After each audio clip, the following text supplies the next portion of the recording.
Hey, Steve, welcome to Pale Blue Nexus. You're a PhD, um, graduated from one Graduated of the from one of top the top schools. schools. Tell me a little bit about your project, Thynk, and welcome to the show. Well, it's great to be with you, Johan. I'm a real fan of anything that's entrepreneurial, and especially innovators like you, bringing the messages to the world that matter most for the future generations. I wake up every morning trying to inspire somebody younger to build something new that's going to make people stand up and feel that life is better. So my background's very eclectic. I was an academic scientist. I ended that part of my career about 23 years ago. As a professor at Harvard Med, I left because I wasn't making a big enough difference in the lives of everyday people. I ran a couple of companies, ran a venture capital fund, and ran a public company, got to ring the NASDAQ bell. And so I've seen every side imaginable, from the beautiful, the fantastic, the glorious, down to the bad and the ugly, undersides, underbellies of bankruptcies and everything else. I've probably been around 60 companies at some level firsthand in my journey, going back to my academic days. And so fundamentally, I care about working with great people and building good teams and doing something that's wonderful for the world. Yeah, I connected with you on our pre-interview call because you're developing this really cool product that my kids can use. Like it's a hardware device. It sits on your head, and given your background, like you're kind of well positioned to develop this product. Tell me a little bit about it, and what do Yeah. you expect to achieve with it? All right. So the company's name is Thynk, Thynk. I was actually retired, and I came out of retirement because I'd seen this technology. It was languishing a bit, and so I took hold of it and brought it forward into the markets, refined the technology a bit. And what it is it's a little headset that you wear.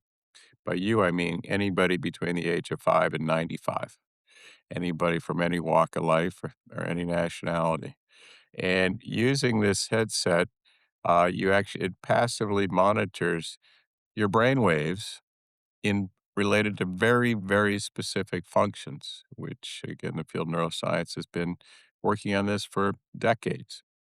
And then your brain waves are then used to control a video game on an iPad. It's an adventure game like Temple Doom or Subway Surfer, things that kids can play or adults can play. But it's not an addictive game.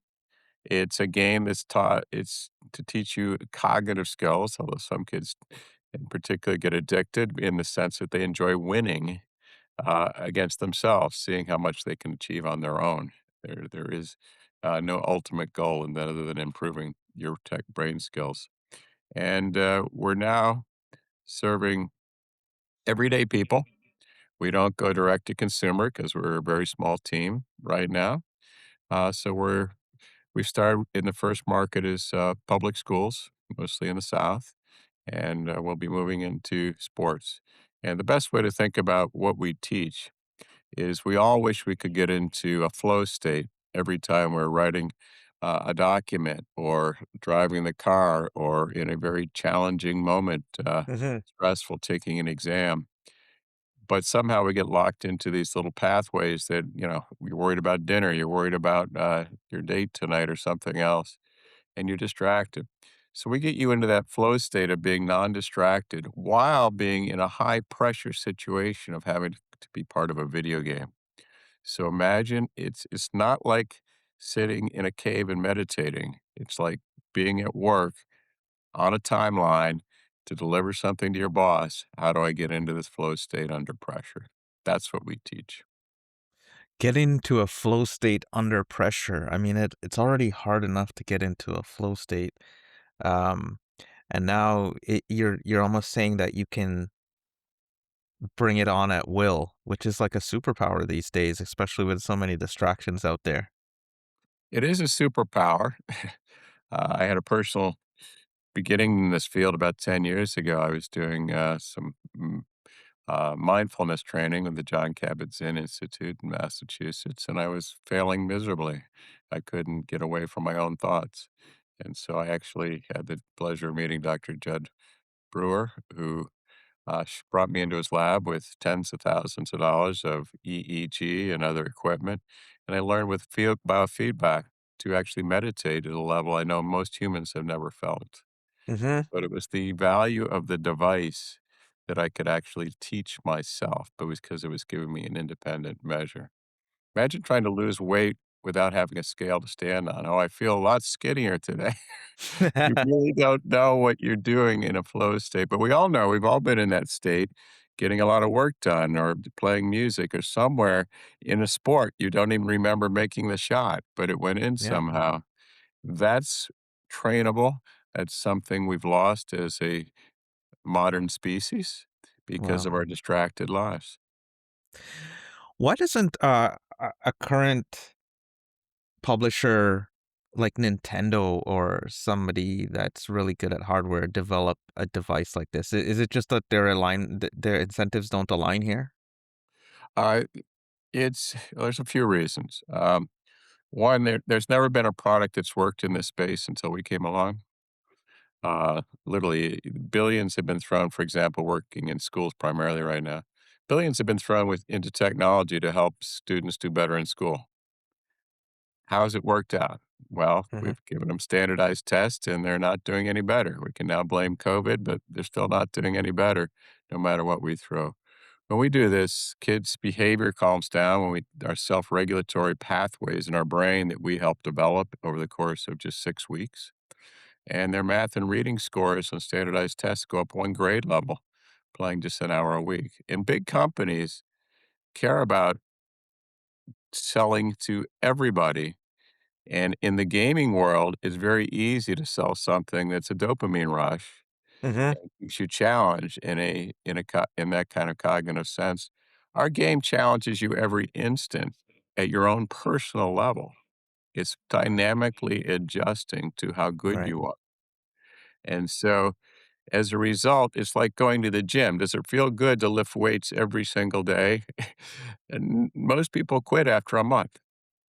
And so something that's good for you takes some dedication. And that's what the big companies know that if you're counting on people to buy something that's good for them and to get a subscription that's year after year, it's not going to work. But there is an in between stage. It is possible to think of video games controlled by a headset like ours, where there's actually different routes to take. I mean, this is in the future, where some are the training steps and the others are just the pure fun steps. So you can Right. begin to integrate across platforms. So it's a scientific problem and it's also a understanding your market Yeah. It's problem human as well too. behavior. How do you get Yeah. people to change behaviors? They're happy with the results, and that's why we like to do work in groups because everybody Right. shows up for their group tutoring class, or they show up for their senior citizen weekly reading class, or book reading or whatever. If you show up for this class, you're going to do it. At the end of 6 weeks, you got the benefit. So the game's called Skylar's Run, and um, it monitors the user's attention state every 100 milliseconds, right? Correct. What's kind of like the most uncomfortable thing you've learned regarding the human and how the human behavior is while, like, I guess, looking at the data at scale? Well, there's a few things. I've been in the field of data generation in health and wellness for my whole career, where fundamentally we've actually gotten with wearables in particular to a point where we can measure lots and lots of things. But there's very few things that when you're measuring it that actually teaches you how to improve it. If you wear a heart monitor and says you're stressed, that monitor doesn't give you a training program how to reduce your stress or your heart rate variability or anything else. That's a difference we're seeing here. So it becomes an approach that people have to understand. It's no different than going to the gym for Hmm. your brain. 60 years ago, who went to the gym to exercise? I guarantee your great my grandmother didn't go. If you asked her, she would have said, "What are you talking about?" Now we've given over our physical challenges to machines and automation and cars and everything else. We're doing the same thing with our brain. So the idea of a cognitive suite of tools for any age, for a wide range of skills. We teach 13 skills right now. We're envisioning a map to 100 skills that is individualized, and it could be in any sort of game setting. So the fundamental difference here is the training aspect that transfers into the real world. So if you're better at this game, you're better at math and reading, you're better at surgery. As opposed to if you're better at this game, you can drive Mario Karts anytime you want, and that's all you can do. That's the big difference, all right? I see my son on Mario Kart and all of these games, and yeah, how much is it, man? I want to buy one. So, right now we're in schools where because kids can share the headsets, we give out the headsets. They're inexpensive, built by a team of brilliant engineers that have EEG machines in every major hospital on the planet, but they're very proud of this simple device because the signal to noise is as good as anything they've ever produced before. And the EEG experts, the clinicians and the psychologists have built something great. And then we also have a team of psychologists who are data analytical people who've gotten their PhDs in gaming technologies and how games can actually map to very specific cognitive skills in your Right. brain. And so when you put that combination together, you end up with something that's very compelling. And it's the first of what's going to be hundreds of things in this space, just like apps on the iPhone. So where we are right now is we're selling it only to schools because we don't have a big team to manage the inbound calls from, a grandmother who doesn't know how to use an iPad or something, because we Hmm. see these. We will go direct to consumers in about a year. You can write us. You can look for us on Think. It's just about making sure we can give everybody a seamless experience. It shows up in the mail, you put it on, and you go. And for right now, it's as I tell people, if you know Steve, you might be able to get one. Depends if you're an potential investor. But we have a lot of people asking. But we're also in the schools. We're in Florida, Puerto Rico, Ohio, Tennessee. We're in some of the largest school districts in the entire United States. So rather than selling one person at a time, we can sell one district. And they, Puerto Rico, for example, we're doing a pilot there, has 250,000 students in one school system. Wow. Yeah, and even through initiatives like podcasts, you can reach more people. So, Yeah. tell me about like cognitive skills and which ones stand out to you as ones Mhm. that help adults the most in today's world. So the one we're dealing with is actually fundamentally uh, there's different levels if you look at it as sort of a pyramid blocks where you build up to the premium executive skills, executive function skills of deep reasoning, being able to put mathematical concepts together, understanding quantum theory. Those are very high reasoning skills. And it could even be giving speeches in public and things like that, where all the skills below it, whether it's language or, connecting the dots, have to come into play to build to the top skill. Well, what we've bypassed with a lot of our technologies recently, or actually unlearn, is when you start doing multitasking, you lose the framework required to be uh, in sort of an automated mode and to be self regulated, where you're not interrupting people every 3 minutes. You're not looking at your phone every 2 minutes. Those are now reflexes that are built into our body.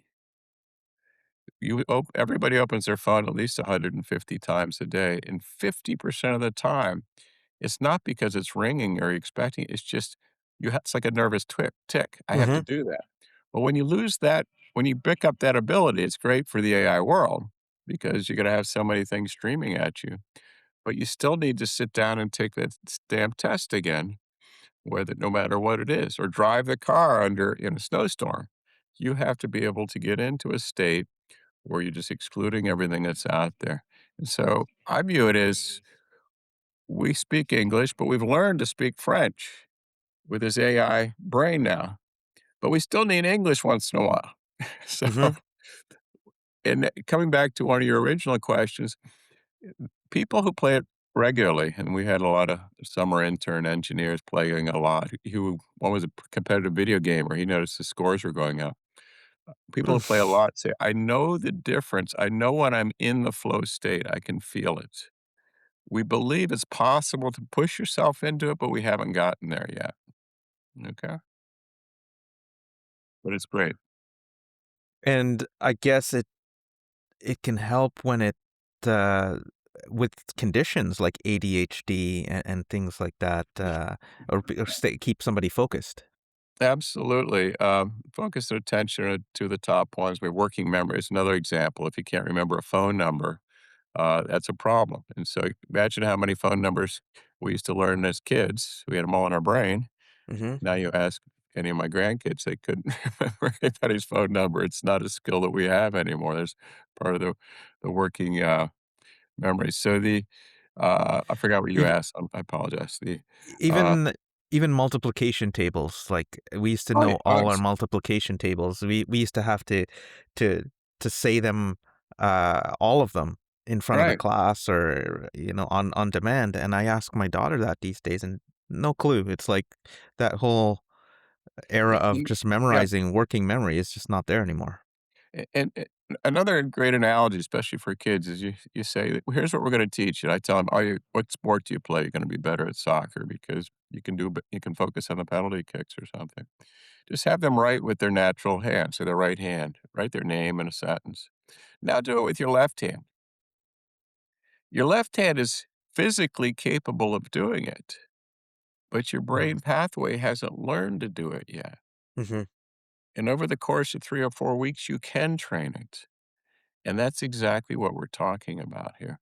So in the case of ADHD, there were actually 8 clinical trials run with this technology before I acquired it, showing it works as well as any med in the metrics you measure when you're measuring ADHD.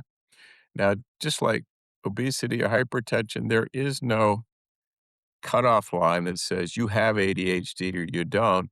We all have elements of it. So that's why it's useful for everyone. That's why we don't need a clinical designation of any kind. But I will say of the 19 most commonly diagnosed mental health conditions, including depression and bulimia and things like that, in all but two, attention issues rank as one of the biggest symptoms they have. And it's even worse in some than it is in ADHD itself. Hmm. The That's core function amazing. underlies everything. I mean, there's one thing and one word that I think is important these days, and it's focus. We just have so much noise everywhere. It's the I am constantly, as a CEO myself, I'm constantly looking at my to-do list and having to say, what is it that I'm taking out of this? Like, what can I remove? And I think it's like, there's just so many things that you can focus on, but you just have to be choosy about that. You know, we've done a pilot study that was quite successful with a company called Mentavi Health, Mentavi, that does telemental health. They provide adults with counseling and medications and, a therapist. And so the people who came into that were between early 20s and mid 40s. And we sent them a headset at home. They had a trainer who was part of Mentavi. And only about half the people finish the program because we're all busy. And now we're talking about people who have, anxieties or whatever. Every single person who completed the program raved about how it was life changing on top of what they were already doing. The number one thing they said, which relates to what you just said, is I now get my work done by the end of the day. That's Yep. why they go home. And the other comment I love was I no longer interrupt my coworkers. Interesting. Impatience. Yeah. Yep. Impatience. Talk to me about like your journey from being a 18-year career at Harvard Medical to becoming a CEO. I think like not many people understand how difficult that could be.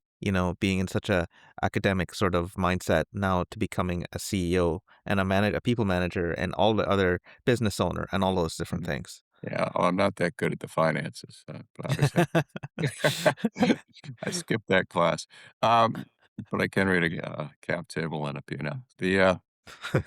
The journey, it was totally unexpected. I was a basic scientist studying very basic research problems.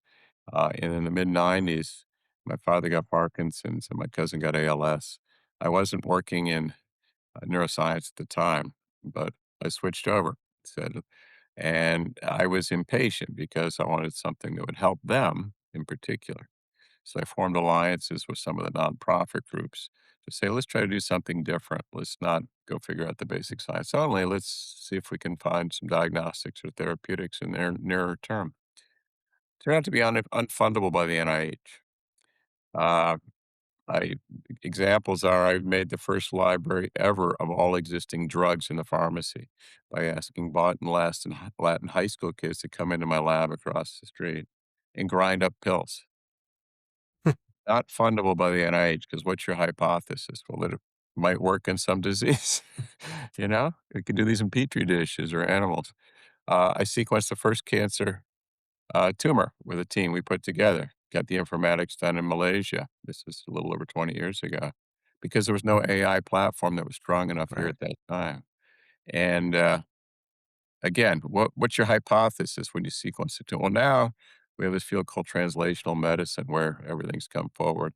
It was out of my frustration of trying to get being a good humanitarian by offering up these technologies because I was getting access to them, high throughput screening, all these things, to the academic groups and finding nothing.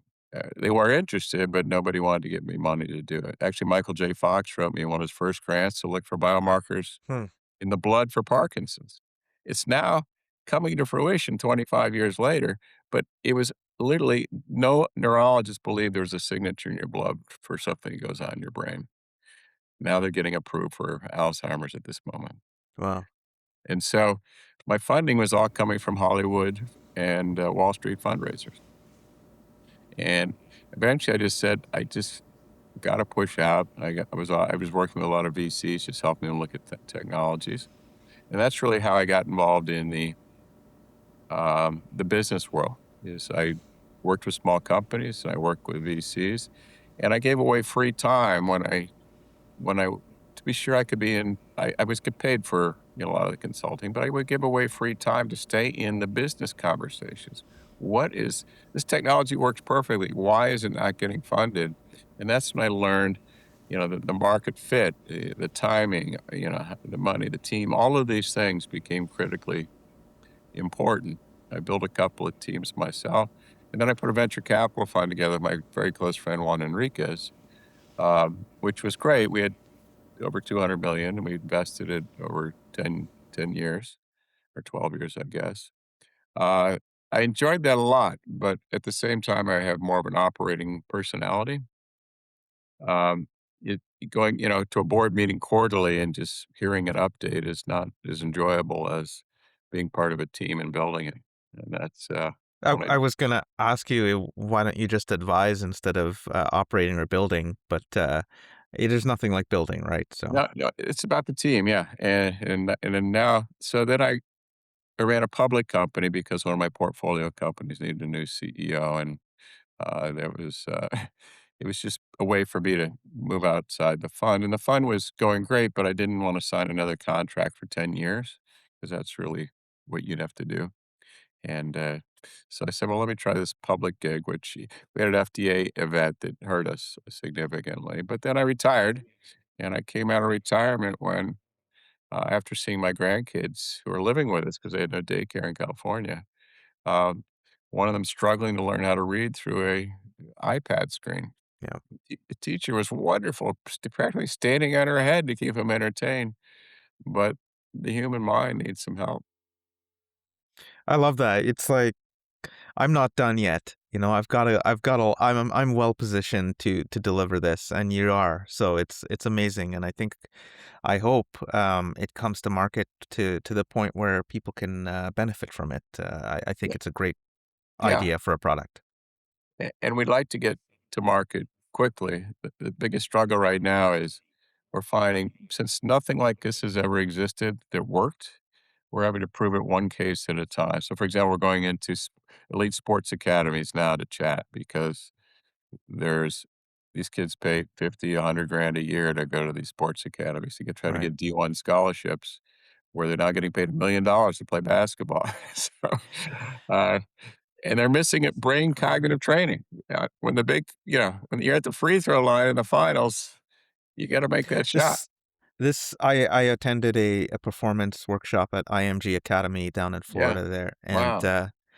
yeah, they talk a lot about this type of stuff. You might run some tests over there if you Yeah. connect with them. Which is we have we're talking with a former NHL goalie right now and some others in New England. It's really about finding the right coach or guide to help someone through it. We can't just give it to someone and expect them to succeed because we don't have the proof of what it improves in Right, sports.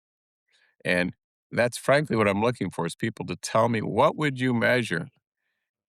We're not going to go a whole season looking at free throw percentages. Okay, let's right. measure.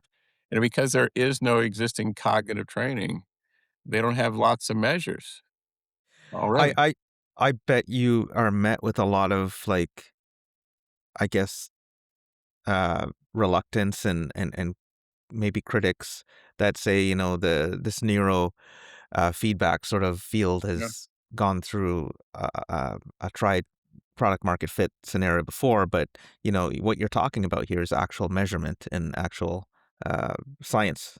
Yeah. And so we, in the schools, for example, in every case, we just say, what is it you want to get better at? Right. And behavior comes number one for the teachers. So how do you measure behavior? Well, here's a survey we use. Great. But one of the behavior things we didn't even think about, but it's come through in our most recent work, is there's something called referrals. When a child is really disruptive, they get written up in an official referral, and 3 referrals and you're out. And the number of referrals is down, and that's something that translates to every teacher in America, that one statement. Yeah. And there's an example. And for the superintendents, they love the math and reading scores because that's what's on the front page of the paper when the annual numbers come out. Yep. Tell me about the term neurodivergent. It's come up recently, and I Yeah. think you would be great to explain what this is and how what you think about people who have this sort of trait. Yeah, let me explain it from my own background, which starts, in this case, in the field of cancer. I actually have a lot of expertise and background in cancer, particularly genomics. I'm helping people work on vaccines right now independently that will come forward very quickly. And what you discover there is when I first started doing genetic analysis as an academic in the cancer field, is the pathologists had already declared how many different types of cancer there were, and there were no more. That was it.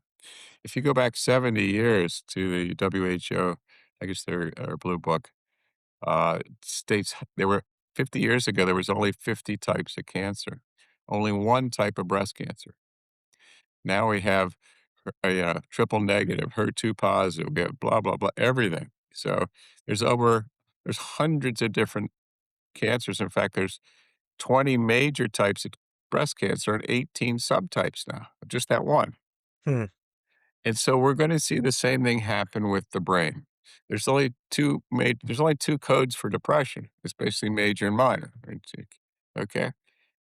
But everything is a spectrum about human biology. Everything I've ever looked at. And, we can find ways to redefine. For example, diabetes is now a higher A1C than it was 20 years ago because nobody could get to the one we used to have as normal. We're now the index for BMI and obesity is higher than it used to be. So we just change the guideposts like we do with everything else. In mental health, there is no cutoff. Uh, they say 20% of people have mental health issues. Well, in fact, it's 100% of people over the course of their lifetime. There's no one who doesn't go through a point of some depression or some anxiety or something else. It's just We've said you gotta have a diagnosis in order to get some treatment, and the treatment's very expensive, and it requires if you're gonna see a therapist, 1 hour, you can't do 20 minutes, even though that might work just fine, especially with AI. So what I'm saying is 20 years from now, with these devices like we have, we're gonna start to see all the subtypes of brain ability, of cognitive behavior, your actual behavior. And we'll say, you know what? There's 18 types of Parkinson's we see in just the data. We now know for sure which ones are going to respond to which drug regimens. Right. And we're going to see the same thing for So neurodiversity is just a wide variety of metrics you care about. Some are manifest in behaviors we find a little troublesome because maybe you're always late or maybe who knows what. But if they're not troublesome, but that doesn't mean you can't improve. That comes back to this idea. Let's have a mental gym that I can improve. I can learn a language in 6 months with some mental help. That's interesting. What does the FDA say about your device? Like, is it There's several stakeholders. One is the user, one is the clinician if you're going to go the clinical route. The other is the FDA, and then finally the insurance companies, which generally comes down to Medicare or Medicaid because they're the largest insurer company. Uh, the uh, the FDA cares about the claims you make. So when I talk to I've talked to scientists about their neurotechnology. It could be like a music app that entrains the mind a Mhm. certain frequency. They say, "Oh, well, we're going after Parkinson's." I say, "Why? Everybody likes music. Everybody wants to be a better dancer. Why would you confine yourself to have to get a diagnosis?" And in this digital health space, you can't change. We couldn't change our game if we got it approved. Imagine in this world of AI not being able to change it so it goes from Skylar to Johan's journey, Mhm. and all of these things have to go through one more and there's nothing, it's 100% safe. These technologies are out there. So when it comes to the FDA, they are compliant and they're willing to do this, but it comes down to what's the claim you're making. Right. And the other, this insurance companies want to get return on their investment. So that's why I want to make this dirt cheap. Yeah. If this comes out as a clinical product, it's gonna be several $1,000s require a Right. prescription from your doctor. It doesn't need to be. It's for kids in school. And then you have so we're and there's an in-between space. There's the FDA, and then there's, I'll call it loosely, the nutraceuticals, where there's broad claims and no meaningful data. There's an in-between space that we're blazing, and I'm really proselytizing all the neuroscientists I know. Publish the data. We're not gonna work on everything. Mhm. But publish the data. And then I'm also and then people can make their own decision because it's safe or whether they want to do it or not. It's like plastic surgery or Botox. It's safe. You decide whether you want to do it. Are something called peptides safe? Yes, well, you can make bad peptides, okay? And it's viral or bacterial toxins are often peptides, for example. Peptides, um, how would I want to approach that? Peptides are nothing different than small proteins. Insulin is a peptide. I see.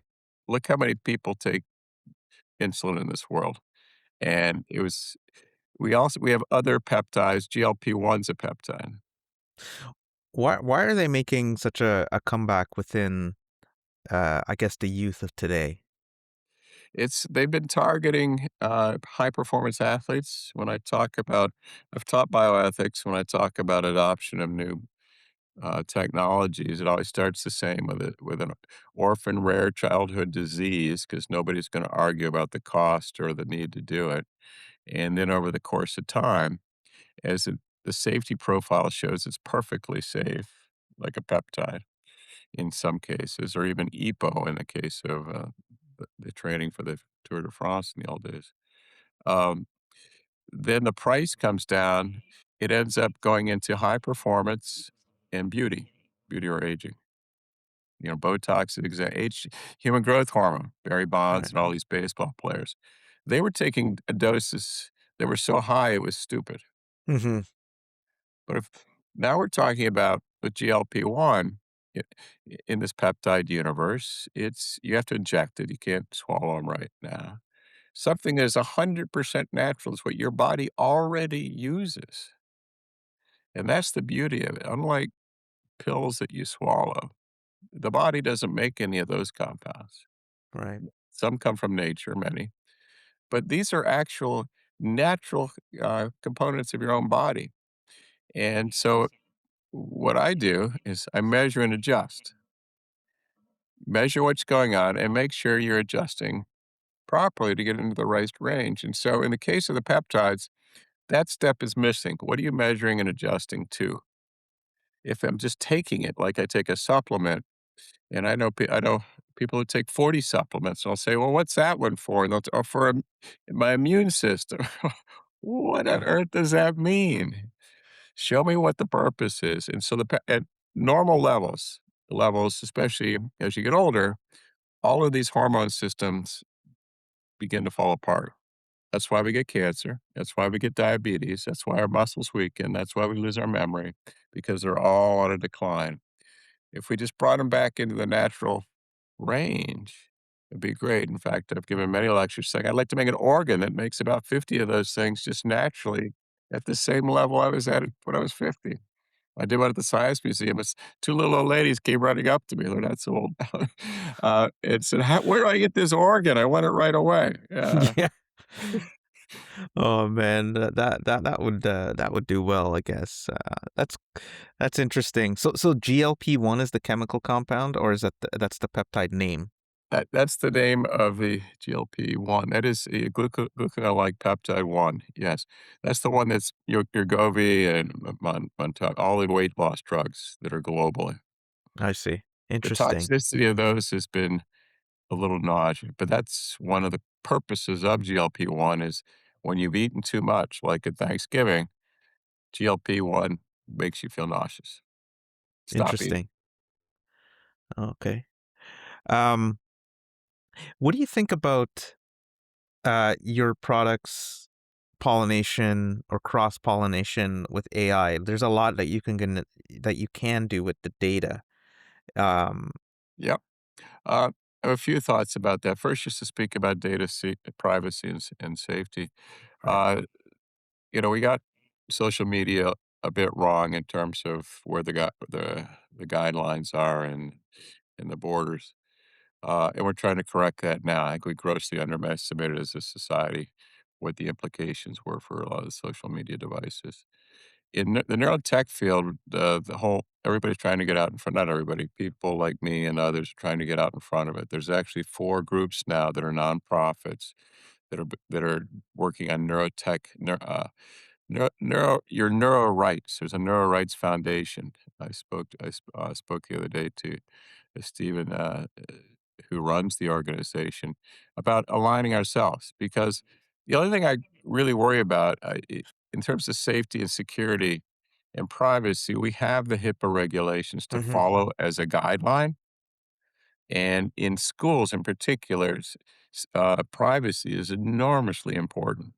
right, And being in there, even near their computer systems, is a problem in all of this stuff. right, So we're good citizens on that front, but we have to extend it to into the video gaming universe and right, everywhere else.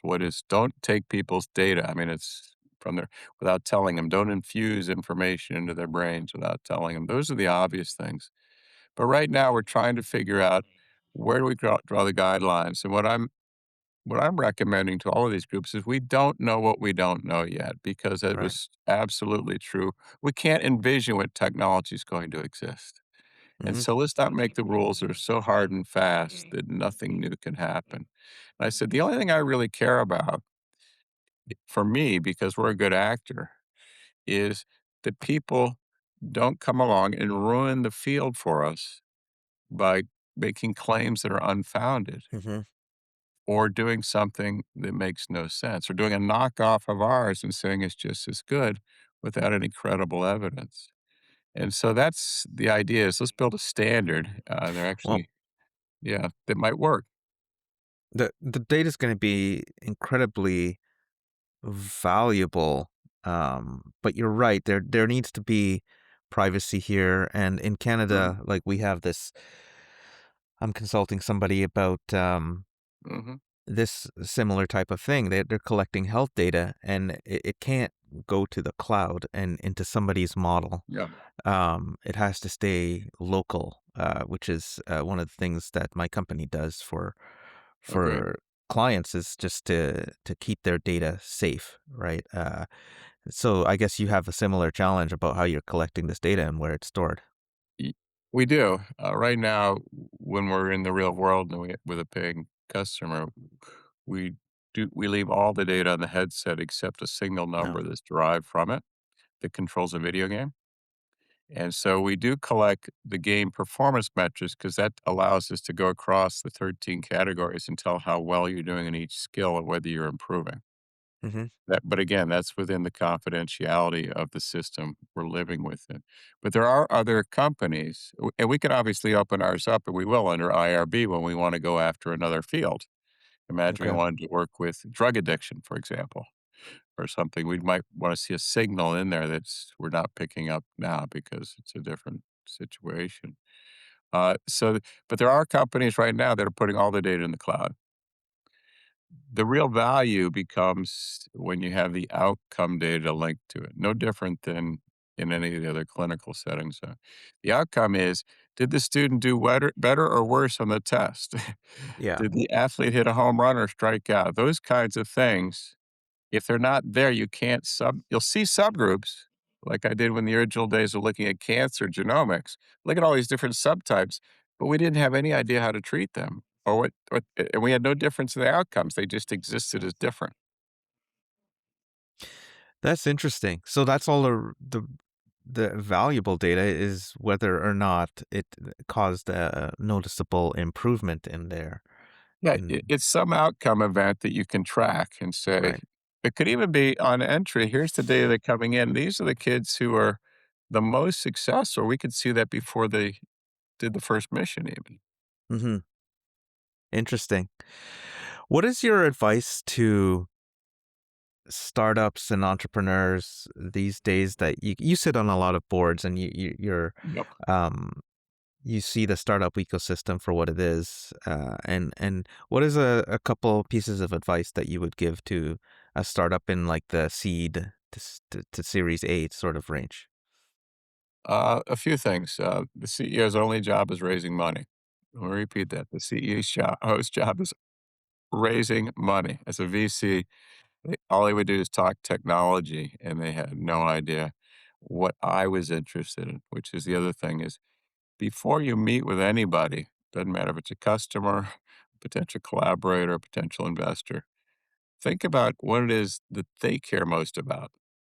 99% of entrepreneurs only talk about what they know and what they care the most about. That's interesting. What you're saying is like some CEOs, they are maybe too involved in product and design and Yeah. not enough on just focusing on finances and raising. Yeah, I mean, a simple question when I was a VC, I used to, let's assume your technology works, it's perfect. All right, who are you going to sell it to? And they'll say, they'll say, well, imagine it's a cancer diagnostic. I do something about that. Well, there's all these diagnostic labs out there that I'm sure they'll want it. Well, could you tell me the name of one that you've talked to and how much they would pay for it? I even had one person say, "Well, that's your job." No, if you've never talked to a customer, how do you have any idea what you're talking So that's what Right. an investor wants to know, who's going to buy this? As I said, assume it works perfectly. Who's gonna buy it? That was on my mind. And that's just such great advice because the customer is always right in this regard. Like you can't Yeah, you that, when somebody throws their money down to buy a product from you, that's everything that you need as a founder, right? Like that's everything. yeah, So, and what will they pay for it? I mean, you asked me earlier, can I buy it directly and as consumer? We know we could charge a lot of money for it, but we know a lot of people would fail mhm. if they didn't have the right guidance from us going into the experience. So that's why we got we figured out with kids to start with because they're Mhm. captive, and we just keep moving on. Yeah, at the end of the day, you need the case studies, right? So, Yeah, yeah, absolutely. And the yeah. proof points that shows it. And those and so as for an entrepreneur, stop building the technology at the expense of testing it, all right, or using it with someone. On that note, like, if you could put the Think set headset on anybody you wanted to, who would you put it on? I would like, to see it on, Lionel Messi. I'd like to see him actually perform on this. Wow, All are right? you, for this World Cup, man, that would be some interesting, Yeah, no, absolutely. I mean, marketing. if he did it before, I'd like to see how well he can pop because elite athletes can jump right into this space until they hit a skill when they fail, because they all do, like mission Yeah. 4, 5, or 6. Then they have a complete meltdown. Yeah. But there some people like, Michael Jordan and others, they blow right through it Yeah. Interesting. because that's a natural skill they have that they learned on their own and were born with that Interesting. differentiates them so much. That's where the term "you're a natural" comes from, right? Yeah. So Yeah, and every single athlete says there was someone more skilled than I was when I was in school, but I had the ability to win. yeah, that's interesting. Um, and on that note, I'll wrap it up with this, like, you've been around in the field for some time. What's one thing about the brain that in 20 years, will surprise everybody, but you kind of see it going that way? I what I see is again, just think about going from 16 apps to 1.9 million on the iPhone. I see there being so many technologies that will enable us to accelerate the way we learn and the skills we have. So imagine me expanding beyond 5 senses to having, infrared or whatever being able to be a tactile sense or something else that your brain can train because our brain has such plasticity. If you lose a limb, you can figure out how to write with your feet or whatever. We have so much opportunity that people are going to find. I don't know how to play music. Oh, let's put together a music thing. So it's going to be an enjoyable training of doing music lessons. So, I it's remember good. trying to learn the piano when I was a kid and it was such a pain, but I see what you're saying, like, if you can diagnose it, if you can label it, and you can have a customized learning plan And to as learn you're that piano. going as you're going, it's teaching you the rhythm and you're keeping up with it, it's just pushing you just a touch every step of the way.